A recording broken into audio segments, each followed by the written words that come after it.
ఎండిపోయిన ఎముకల్లో నుంచి కూడా చచ్చిపోయిన వాడిని లేపగలిగిన వాడు మన దేవుడు. స్తోత్రం కలుగునుగా.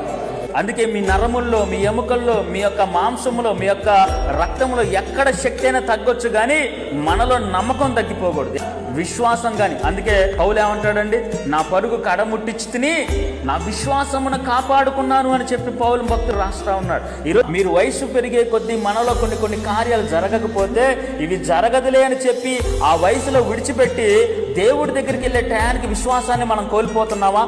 మన పోకడ కావచ్చు, దేవుడు రాకడ కావచ్చు, రెండు ఒకటే. అది వచ్చినప్పుడు ఆ స్థితిలో మన నూనె ఏ విధంగా ఉండాలంటే విశ్వాసం అనే నూనెను మనం నింపుకునే వారిలాగా ఉండాలి. స్తోత్రం కలుగును గాక. జకరియా ఎలిజబెత్కి ఎందుకు వృద్ధాప్యంలో వరకు గర్భఫలాన్ని దేవుడు ఇవ్వలేదు అంటే, వృద్ధాప్యంలో ఉన్న ప్రతి ఒక్కరికి దేవుడు చెప్తున్నాడు, వీళ్ళని ఆశీర్వదించినట్లు మిమ్మల్ని కూడా నేను ఆశీర్వదిస్తాను.